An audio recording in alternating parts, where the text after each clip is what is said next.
જોઈ રહ્યા છો ન્યૂઝ 18 ગુજરાતી આપણું ગુજરાત સાથે હું છું સિદ્ધાર્થ ધોળકિયા। મહત્વના સમાચાર જેનાથી કરીએ શરૂઆત। પતંગ રસિયાઓ માટે આનંદના સમાચાર। ઉત્તરાયણના દિવસે પવનની ગતિ સારી રહેશે। 25 થી 30 કિલોમીટર પ્રતિ કલાકની ઝડપે ફૂંકાશે પવન। દિવસ દરમિયાન તાપમાન પણ રહેશે સામાન્ય। બપોરના સમયે નહીં લાગે વધુ તડકો, એટલે કે આ વખતની ઉત્તરાયણમાં પતંગ રસિયાઓને મોજ પડી જશે।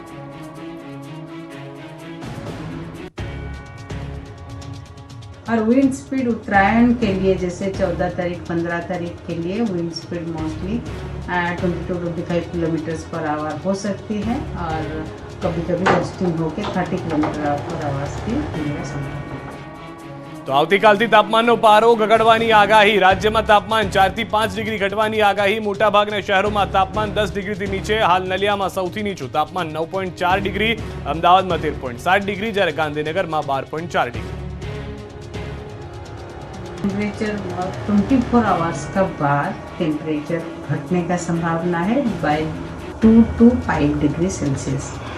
टेम्परेचर अभी जो घटेगा 2 to 5 डिग्री सेल्सियस काफ़ी जगहों में घटने का संभावना है। इवन कुछ जगहों में 10 degree and below 10 degree Celsius की रिपोर्ट हो सकती है।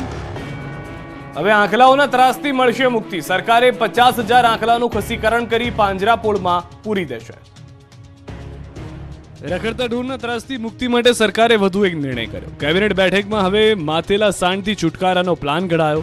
અંદાજ પ્રમાણે રાજ્યભરમાં 50,000 જેટલા આંખલા છે, જેનું ખસીકરણ કરીને કેટલ કેમ્પમાં મૂકી દેવાશે અને ત્યાં જ તેનો નિભાવ કરાશે।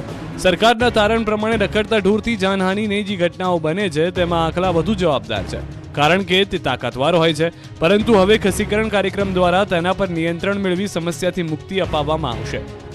8 મહાનગરપાલિકા અને 156 નગરપાલિકા ઉપરાંત ગ્રામ્ય વિસ્તારમાં આ ઝુંબેશ શરૂ કરાશે, જેના માટે રાજ્યમાં કુલ 105 કેટલ પોન્ડ કાર્યરત કરાયા છે। સરકારના મહત્વના નિર્ણય વચ્ચે સુરેન્દ્રનગરમાં આંખલા યુદ્ધ જામ્યું। 3 શાળાના વિદ્યાર્થીઓ જ્યાં અવરજવર કરે છે ત્યાં આંખલાઓએ યુદ્ધ છેડ્યું। રખડતા રંજાડથી ઝાલાવાડના લોકો પણ પરેશાન છે।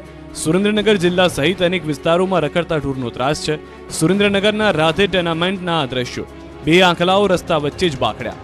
રહેણાંક વિસ્તારમાં જ આંખલા યુદ્ધ સર્જાયા। આસપાસના લોકોમાં ભયનો માહોલ સર્જાયો।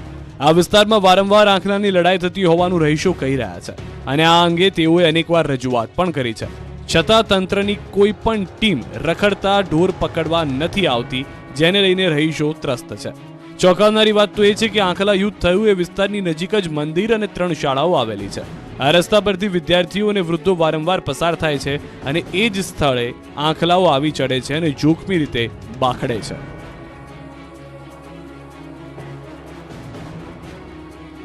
જેમની જમીન માપણીમાં ક્ષતિઓ છે અને વાંધા અરજી આપી છે એ જમીનની સરકાર ફરીથી માપણી થશે।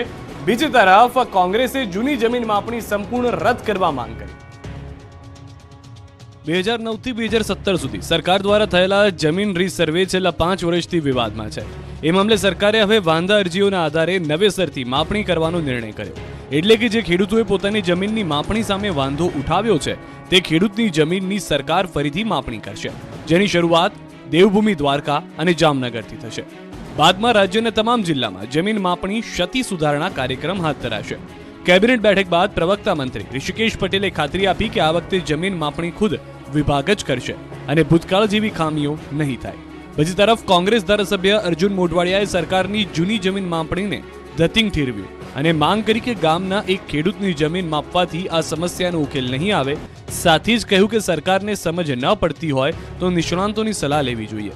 કોંગ્રેસ કિસાન સેલના પ્રમુખ પાલ આંબલિયાએ માંગ કરી કે ક્ષતિયુક્ત જમીન સર્વે પાછળ 700 કરોડનું આંદોલન થયું છે, સરકારે સર્વે કંપની સામે કેમ પગલાં નથી લીધા।